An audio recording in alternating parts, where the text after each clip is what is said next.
Welcome back. Let's finish setting up the last two routes in our server. We first have the profile user ID, which is a GET request. That is, we want to get the user for their homepage. Let's do that. I'm going to add another route. This time it'll just be a GET request, and it's going to accept profile and an ID. Remember that if we do it with this syntax, that means we can enter in our browser anything, and we'll be able to grab this ID through the request.params property. All right, we will again do the same thing, request response. And let's add a space here to keep things clean. And within this request response, we want to, first of all, grab the parameter ID. So let's do const ID will be coming from request.params. And what should we do here? Well, in order to get our users, we want to loop through our sample database and find the matching ID. If it matches, we want to return the user. All right, we can't avoid it any longer. We have to do a for loop here. The way we do that is we can just do database.users. Although I like using map for this case, we're just looping through the users and we don't really need to create a new array. It's just a database. And we want to keep that constant. So we'll just say for each. And if you remember, for each will run through the users one at a time. And we'll say that if user.id, which is what we'll get from the database, equals the ID that we received from the params, if that's the case, we will respond with JSON that user. We'll just send the user of the matching ID. Otherwise, we will respond with JSON no such user. And we can even say that it's a status of 404, which means not found. All right, let's see if this works. I'm going to save. Go back to our example.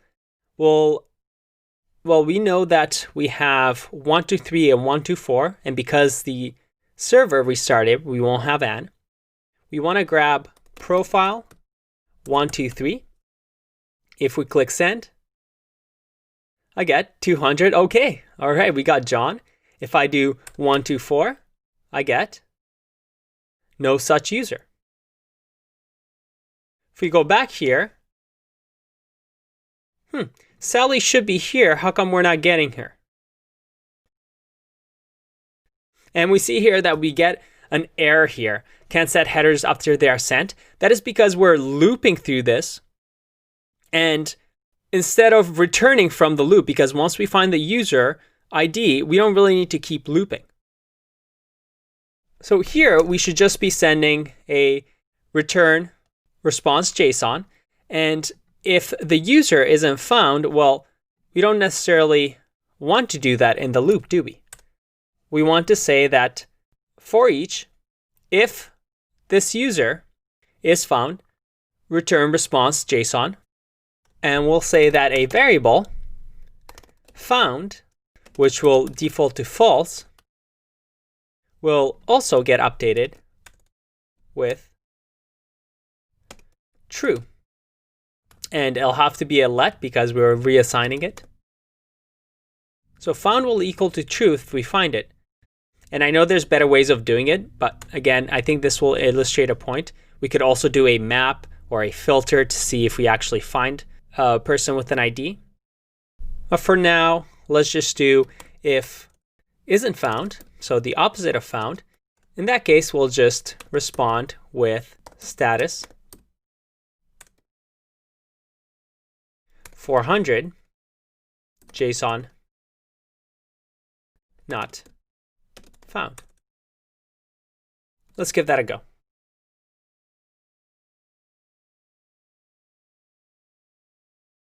All right, I get Sally.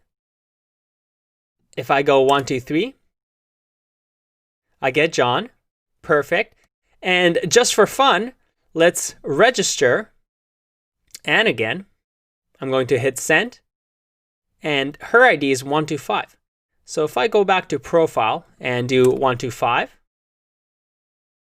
I get Anne. How cool is that? Awesome. So we have this endpoint working, and we have one last one, which is the image. And this one, we just wanted to update the user to increase their entries count. Every time they submit an image, we want to increase their entries.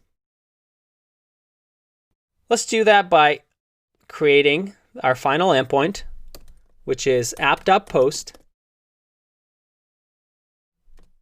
and we'll call it image.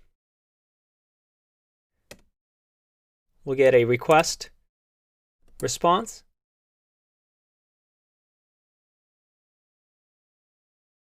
And again, here we will have to find the ID of the user again to update their entries. In this case, we can just copy what we've done before. And anytime we need to copy some sort of a function, well, it's a good time to actually pull it out and create your own function so you can use it in both of these. But for now, let's just copy and paste. And instead of actually having params, in our case, we will receive the user's ID from the body. And now we want to say that, we want to copy this bottom part as well. We'll say that if the user ID matches,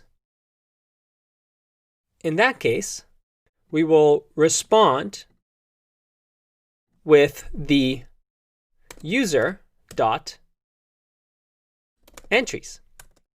And this entries we want to actually increase. So we'll say that user dot entries plus plus. Remember, that's the short form of me doing +1 and reassigning it. So we'll just do plus plus. And now the entries of the user should increase, and then we'll respond with that. If that doesn't work, if the user wasn't found, in that case, we'll just keep it the way it is. User was not found. Let's save that and go back to Postman. We'll say image. And within this image, we will have a post request, which means a body. And we can just pass the user's ID. In our case, we'll say ID 123, which is John's ID. And we'll click send. I get 1. If I click again, I get 2, 3, 4, 5. And if I go back to the root, which returns our users, and change that to get, I get John with 5 entries and Sally with 0 entries. Let's make sure it works for Sally as well. If I do 1, 2, 4, I get now entries of 1. And going back to the get users, I get John with 5 entries and Sally with 1 entry. Amazing. We got ourselves a nice API server. It can definitely improve. There's a few things that we obviously want to change, such as sign in to not just have it for John. We have a few repetition of code that perhaps we can extract this out into a function. But I wanted us to have something working, something that we can use so that we can connect it immediately with our front end. We can finally delete our commented out section where we planned what our API is going to look like. Good job getting this far. I'll see you in the next video. Bye-bye.